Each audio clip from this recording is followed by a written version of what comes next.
Welcome to Unit 4, Chaucer's Canterbury Tales. Be sure to watch the lectures on bookmaking in the Middle Ages and the premise of Canterbury Tales before watching this video. I'd like to start off with a few words about Middle English, the language in which Canterbury Tales by Geoffrey Chaucer was written. It is a language in transition. I won't go into too much detail here because your anthology does a good job sketching out the broad historical strokes of medieval English history. Suffice it to say that in 1066, when William the Conqueror invaded England from Normandy in what is now northern France, the language spoken in Britain immediately underwent a major change. Norman French became the language of the elite, and those with ties back to France continued to use French to a great extent for several centuries. You see in modern English that words that are fancier, like beef, which comes from the French word boeuf, have French roots, while more common words like cow, which comes from the Old English word cou, have Germanic roots. French quickly became the language of court and of the law. In fact, there was a special kind of French called Law French that was used for many centuries after the Norman conquest, and we still see this today. For instance, someday you may have to go to a voir dire if you get called for jury duty. Middle English is a mixture of Old English and Norman French, and it was rapidly developing during the centuries after the Norman conquest, up until the introduction of the printing press at the end of the 1400s. If you're a linguist or a student of foreign languages, there's a lot of technical information on Middle English and how it should be pronounced in the anthology beginning on page 21. We won't worry about it too much in this course, but we will discuss the great vowel shift in the next lecture. The main thing to note here is that people were increasingly writing literature in the vernacular, or the language spoken by people in everyday situations, and that this vernacular language was increasingly not Norman French, but Middle English. Another thing to note about Middle English is that it had many different dialects and was very diverse. So much so that people might misunderstand someone speaking Middle English who happened to be from another part of England. At this time period, books are still being handwritten, and there is no printing press as of yet. Once William Caxton starts using the printing press in England and retail publishing takes off, the English language begins to regularize somewhat. However, at Chaucer's time, the dialects in different parts of the country were still sufficiently varied that Caxton chose to print Chaucer's Canterbury Tales, but did not print Sir Gawain and the Green Knight. These two texts were contemporaneous, meaning they were written at roughly the same time, and yet one had a profound influence on Shakespeare and other later writers, while the other might have been lost forever had it not been for a chance discovery in 1839. This is due to the fact that Chaucer, as a government official and resident of London, spoke the East Midlands dialect instead of the Northwest Midlands dialect of the Gawain poet. One might imagine many other wonderful works of literature from areas outside of London that have been lost to history because of their dialects.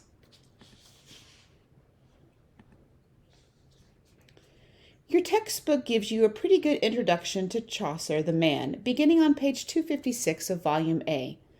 Even though he lived over 200 years before England's most famous writer, William Shakespeare, we actually know a lot more about Chaucer's everyday life than we do about Shakespeare's. Why is this? Chaucer, along with being a writer, was also a government official, and England has long been good at bureaucracy, keeping records in great detail about many things. To sum up Chaucer's life as briefly as possible, he came from an affluent mercantile family. His father was a wine merchant, and he entered public service at a young age. Chaucer traveled widely around Europe for his job, and his writing was profoundly influenced by the time he spent in Italy. The 14th century marked the beginning of the Renaissance for people in Italy, with Dante, who wrote the Divine Comedy, Petrarch, who we will talk about more in a later lecture, and Boccaccio, whose main work was the Decameron. I'll stop here to say a little bit about the Decameron, as as it is the work most closely tied to Canterbury Tales. Like Chaucer's most well-known work, the Decameron is a collection of stories built around a frame. 10 friends, 7 young women and 3 young men, all of high status, flee Florence to a nearby village to escape the Black Death. They were sheltering in place at the equivalent of someone's fancy lake house. Each day, someone who was in charge of setting a theme, like love stories with happy endings, or love stories with sad endings, or tricks that women play on men, or the power of the human will, etc. And each of the characters had to present a story based around that theme. All told, there were 10 nights of storytelling, meaning the Decameron contains 100 stories. Some of these went on to influence later writers who adapted the tales for their own. Some very notable authors, including Shakespeare himself, mine the Decameron for source material. Other famous authors who also use the Decameron include Lope de Vega, who is the Spanish Shakespeare, the French playwright Molière, the German reformer Martin Luther, the English poet John Keats, the American poet Henry Wadsworth Longfellow, the English satirist Jonathan Swift, the English poet Alfred Lord Tennyson, and many other writers. Artists like Botticelli and Rubens also drew on the Decameron for inspiration for their paintings. The stories in the collection are not original. They are adapted from older and literary and folktale sources. So adaptations of the Decameron are actually adaptations of an adaptation. Here you see some of the art adaptations of the Decameron. The two that you see on the left, Botticelli's Banquet in the Pine Forest, painted between 1482 and 1483, and Rubens' Simone and Iphigenia, painted in 1617, both depict scenes from Day 5, Story 8, and then Story 1. The theme for Day 5, by the way, is lovers who ultimately triumph after facing many difficulties. The picture on the right is a picture of one of the Decameron narrators, Loretta. Our modern sensibilities might bristle at the thought of something that was not original. But this is a very romantic, capital R, notion, which you'll run across if you ever take Brit-Lit 2. The idea of the artist as a genius, as an original genius. People before that time, however, marked artistic genius, if you will, by how well you adapted previously written material. So we have loads of different versions of Romeo and Juliet, for instance, before Shakespeare's famous play. Personally, I find this topic of adaptation quite fascinating, and I've written a lot about early modern plays as adaptations. If you're still thinking ill of those medieval and Renaissance plagiarizers, consider this. How many films do you see today that are truly original? How often are filmmakers reworking stories that have been told many times before? How many Batman movies do we really need? Back to Chaucer. The Canterbury Tales were probably written between 1387 and 1400, and they were Chaucer's last work of his lifetime. The Canterbury Tales are considered unfinished because there were 24 pilgrims and they were supposed to each tell 2 tales each, and we don't have that many tales in Canterbury Tales. Unlike Boccaccio, let me back up. Like the Decameron, Canterbury Tales is a collection of stories, but unlike Boccaccio, Chaucer's narrators come from widely differing social classes.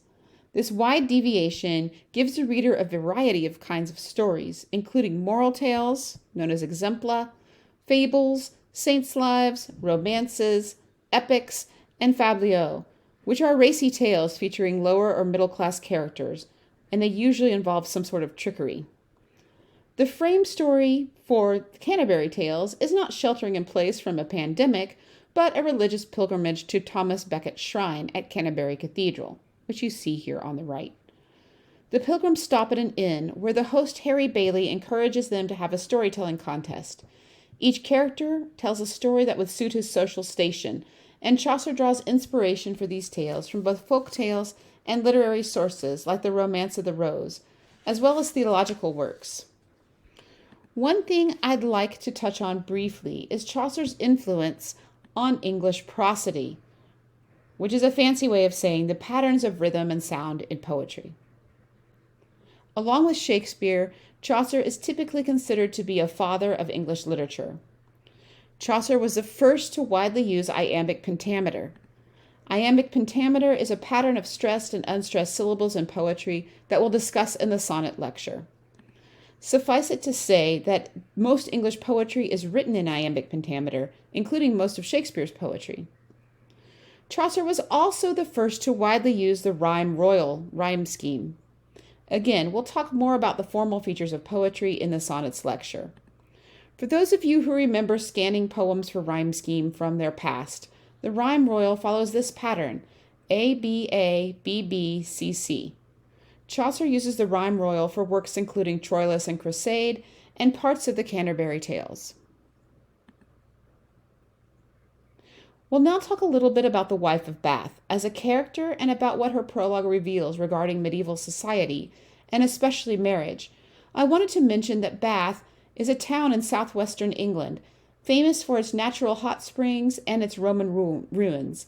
During the time of the Canterbury Tales, it was a wealthy town, made rich by the trade in wool and cloth. I did not assign the first description of the wife of Bath for reading for this course, but you can find it on pages 272 and 273 in Volume A, beginning at line 447. In this introduction, we learn that the wife of Bath, whom we later find out is named Alison, has been married 5 times. She is described as a wealthy and beautiful woman of around 40 who enjoys dressing finely and wears red stockings. She has traveled widely,